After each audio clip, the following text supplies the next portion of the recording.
Malo lau maria hou eiki mo lelei ai tonga sola mo i vulang kotoa. Tare tale leiki mo tolu ki e tau polokalama Talanoa koe oi houani. Ai oku watu hanga tonu pe me Expo e wafi maua noa me heni pe i tiupa he purianga whakataataha koe o Alepea pe United Arab Emirates. Pe mahalo koe meo ko solo ki ai tokolahi o tau kainga tonga. Oku iai pe kakai tonga, oku nofo pe i he hake loto e ngahi ngā ue ke kehe. Peo ko fia lahi i he tau polokalama koe oi houani ke whakawhilo aki atu ki atiki mō tolu ai taha i he kakai tonga, community tonga pe oku nau ngā ue tonu mo nofo pe i he wheitu koe ni i tiupai he United Arab Emirates. Ai oku i heni ai mo e taha o e kau pai late me he kau taha whakapuna whakafonua kuia ai whonuani koe Emirates Airlines. Ai ko pairate koe ni ko Jeffrey Skinner pe o kuni heni ai ke whai hawhi pō Talanoa aki mo tau tolu he houani o whikau aki mo ne mo ui i heni mo ne ngā ue o kuni whai pe he whoki ki uhinga na ne kamata whaifatongia koe pailate i he tawhako ni. Jeffrey, malo tau lava ki ahoni, big malo lelei. Thank you for joining us. Could you start tiki lava o kamata aki hao whaihaki i lea whawhilo ake ki introduction o kau ki a koe ki ho tau kainga tonga malo? Well, my name's Jeffrey Skinner, Jeffrey Opiesi Skinner from Sydney, Australia. My mother's Langagola, Tonga, and she's from Ewa in Ohonua, little village in Ewa. Beautiful.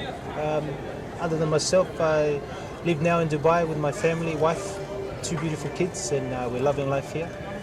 Really enjoying it. That's fantastic.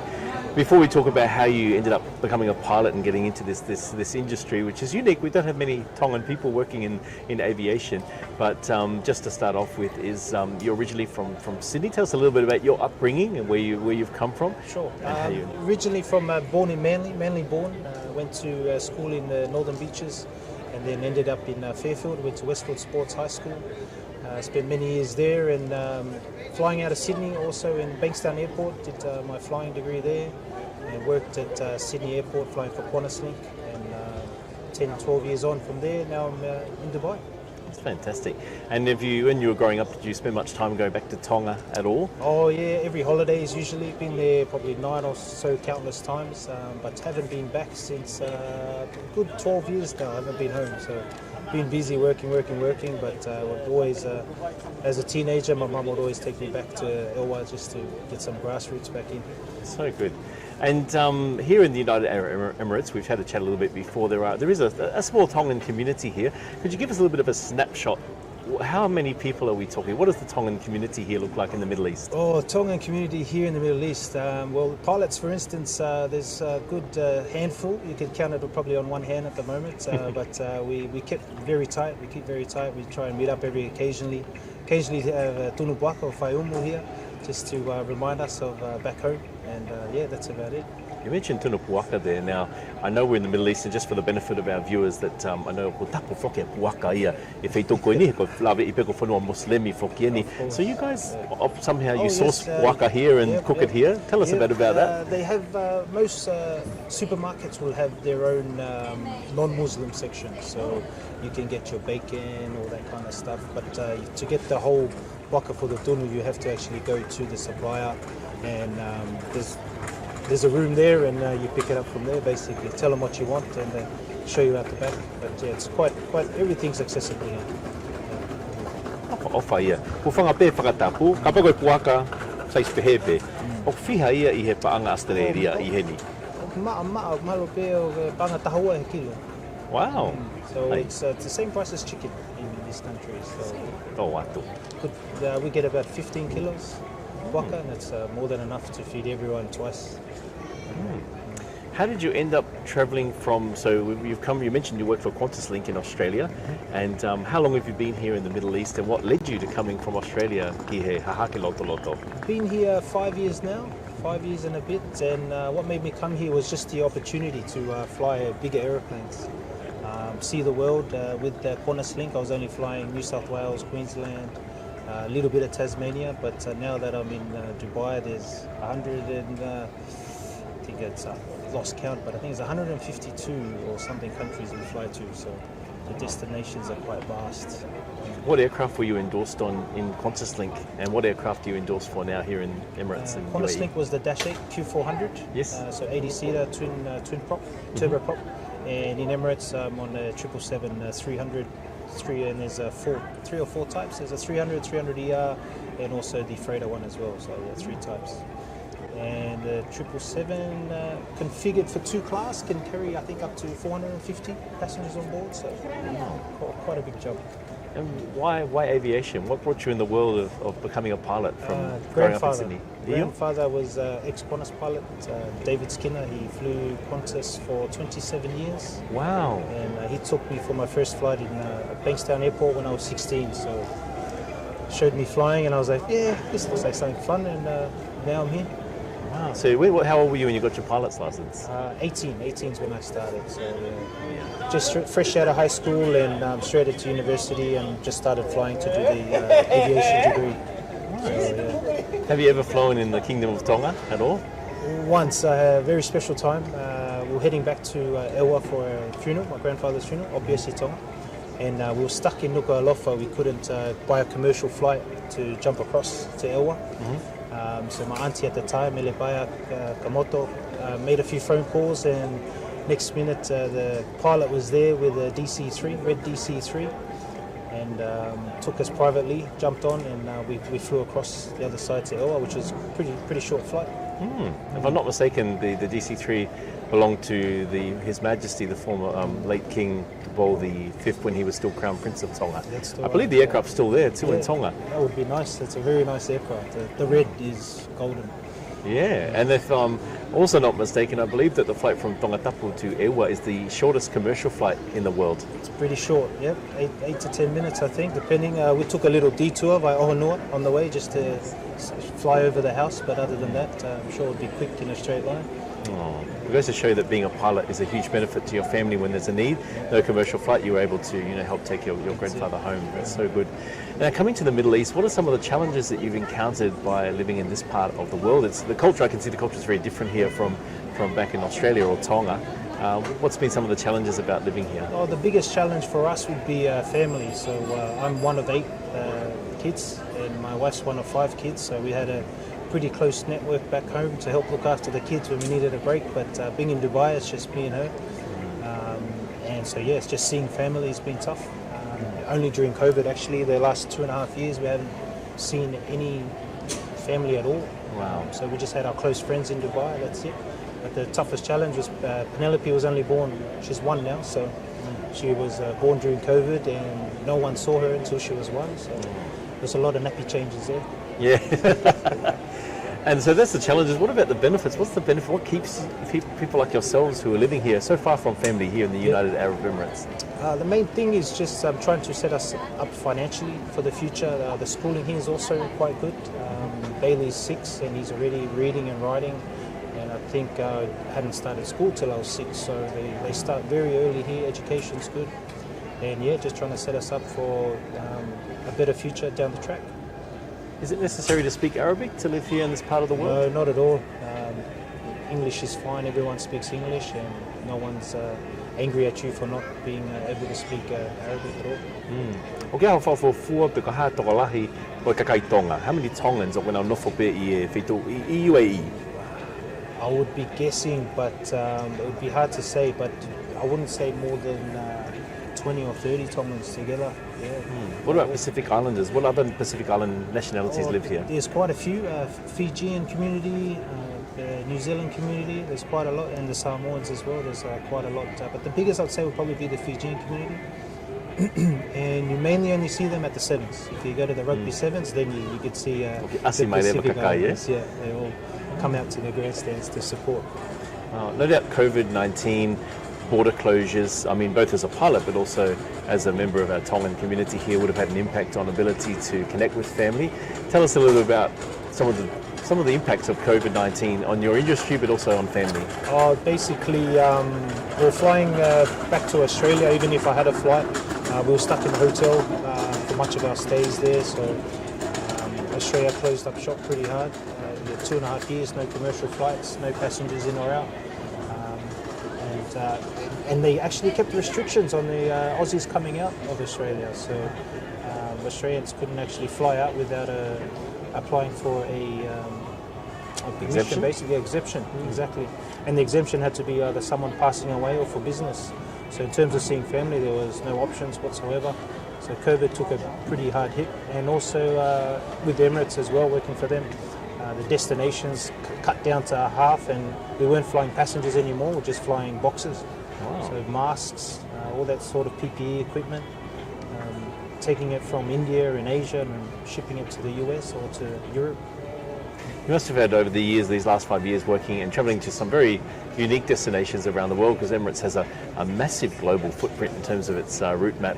What are some of the extraordinary experiences that you have? I'd say, what was a memorable experience you've had over the years in your travels as a pilot? Well, the first time flying over the North Pole was definitely a highlight, working for Emirates. So we flew from Dubai to Los Angeles to LA, a 16-hour flight, and it took us straight over the top of the world. And just seeing the North Pole, just ice everywhere. Looking for Santa's house, couldn't find it, but nonetheless, that was definitely a memorable moment. And also flying into places like Seychelles, because it's island life, it's close to the equator. It reminds you of the Tonga, basically, or Samoa. And what other places were good were probably Stockholm in Sweden, Switzerland, another beautiful country to see, blue skies, nice rivers, and very nice ice cream basically as well.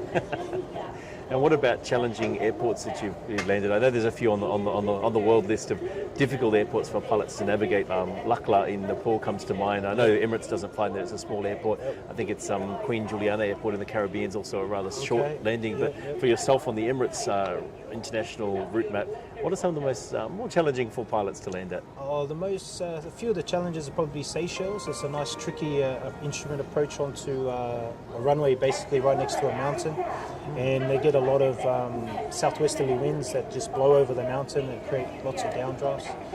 Another one would be Kabul in Afghanistan when we were flying there. It's basically an airport, it's surrounded by mountains, so it's kind of like in a bit of a sinkhole.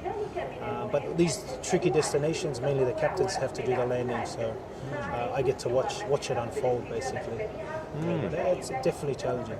Gives you highlights. Obviously, political activity on the ground does impact your industry. All the time. I saw an image online recently with what's going on with Russia and Ukraine, where the airspace above Ukraine was just blank. Flight radar 24 was just empty. So, obviously that impacts your work as well. So tell us a little bit about suddenly no-fly zones and how that works. So basically, we just got to read the flight plan before we go. So make sure that we don't fly into airspaces that we're not supposed to be. But usually we just get rerouted through the area.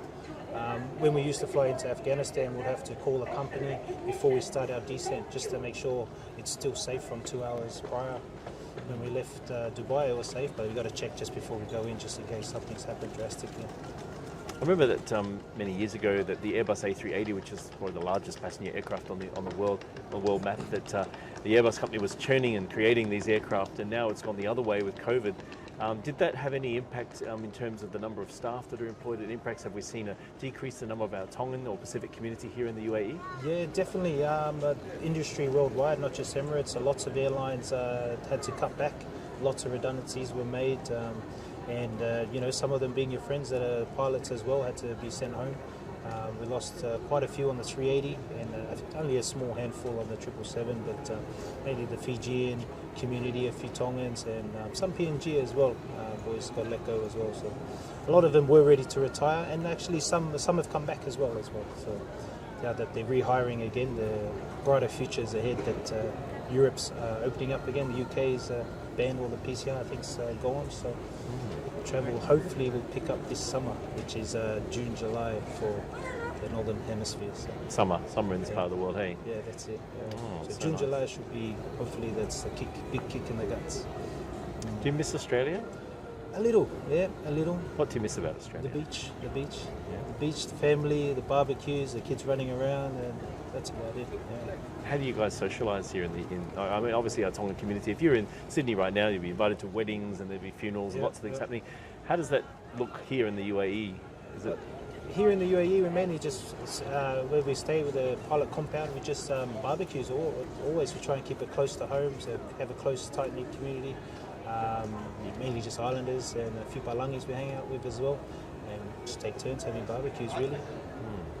Would you encourage our Tongan people? I know there's not a lot of Tongans probably come through here, but as a destination for Dubai or for a place for future employment, is it something you'd encourage our Tongan people to consider, particularly the ones back in the islands? Yeah, definitely. Tax-free environment. The cost of living is high, but if you can land a job in Dubai, it's definitely worthwhile. It is hot 9 months of the year, but it's the winter time, which is now, is absolutely beautiful. Beautiful climate. Does it ever rain here? I haven't seen any rain since we've arrived. We're flooding in Brisbane before we came here to do this interview. Most of us our Emirates flight almost didn't leave Brisbane because of flooding at the airport. We've been here and it's not rained at all. It's you don't check the weather. You just know it's clear skies and it's about half a degree warmer than yesterday. So about once in the last 2 years it's rained. Oh my gosh. Before that, they started doing cloud seeding. So we got about 2 weeks of rain in the space of 3 months, and we knew something was different, but they were trying cloud seeding out, but it's apparently very expensive. So I guess they're not doing it again because it's weather's good. Tui peo for all year ki whanongo ho tau kakai ki mea kone ko cloud seeding Te lava whai ki whamatala ko cloud seeding. How does that work? What is that exactly? I'm not a professional, but cloud seeding is basically man-made rain. So they fly up into the air and they release chemicals into the atmosphere when the conditions are right. Wow. And it boosts the cloud formation, and hopefully they boost it enough to make it rain, basically. What are some of the most interesting historical destinations or cultural destinations you've taken your family to in this part of the world, like the region of the Middle East? Abu Dhabi, we went and visited the mosque in Abu Dhabi. That was interesting, very interesting, culturally, as well as wearing the national attire just to get in the place. We took a Kiwi mate there, and his shorts was to his knees, and apparently that was too short. So they gave him some pants to put on to walk around the mosque. So that was interesting. Where else? Fujairah, which is just over the other side of the UAE, on the coast. Lovely beach town full of hotels there. So we like to escape the hotness of Dubai because it's about 3 to 5 degrees cooler on that side. But that's about it, really. When you meet people from around the world, but more, I suppose, Middle Eastern people, and they say, where are you from? You say, I'm Tongan. What's their response? Do people know anything about Tonga or Tongan or what that is? Not at all. Not at all. Unfortunately, I have to say Fiji just to get them to the right part of the world. And if that doesn't work, I say New Zealand. And then they say, oh yes, New Zealand. And I go, yeah, 3 hours from there. Wow, so, that's phenomenal. It's quite a small place. Although the hanga Tonga that went up, I think a lot more people know about Tonga now that caught news headlines. And here at Expo 2020, this is obviously a massive international draw card to bring people to the UAE. I mean, a lot happens in Dubai, but this is probably one of the larger events for some time. What's been your impressions of Expo 2020? I know you've only been a few times, but what's been your impressions? Oh, it's the Expo is basically Dubai. It's what they just want to make it big, and that's what they're trying to do to draw everyone here. They're just trying to show everything, how big they can be, and the sky's the limit, basically. So. What do you most dislike about UAE or this part of the world? Like dislike about UAE? Foods or things you can't get at the shops, maybe? Or the driving, maybe the taxi drivers. Yeah, they're like Formula One drivers around the UAE. So if you caught a taxi, you take a sick bag, basically. Oh, wow. We've noticed that when we came from the airport that people drive very, very fast here. Fast. And a bit like Sydney, they're very quick to jump on the horn here as well. If you're not doing at least 180 on the highway. The minimum, that's it. You got to be not in the fast lane, otherwise you'll cop it. Wow. And the pace of life here, I mean, I know the highways are very quick. What is the pace of life here compared to, say, Sydney? Certainly faster than Tonga. Much more relaxing than Sydney. Yeah, it's very slow. Unless you're driving on the road, then it picks up quite a bit. But other than that, like living, very slow. No one's in a rush here in Dubai. Culturally, people don't go to the shops till midday. They don't leave till about midnight. So they like their sleeping. What do you love most about here? We talk about dislike. What about things you love the most about this part of the world?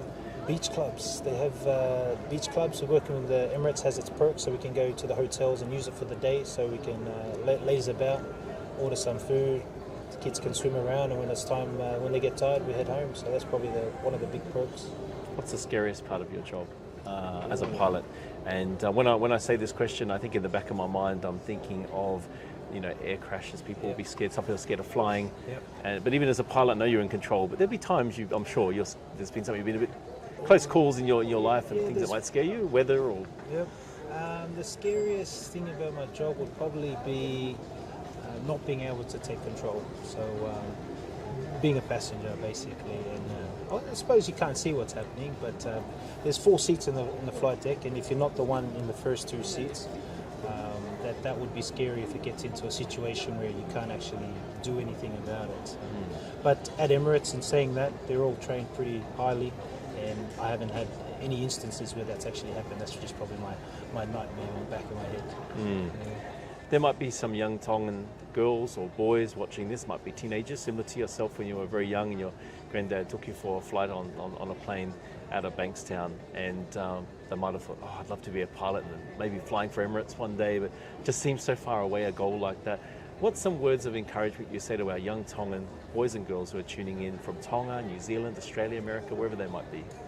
Well, basically, the sky is the limit. You've probably heard it 1,000 times, but if you put your mind to it, anything's taken. It's not just aviation or being a pilot, it's anything in life. If you want something, you have to work, strive for it, and obviously pray to God, that's one and foremost, and it shall come your way.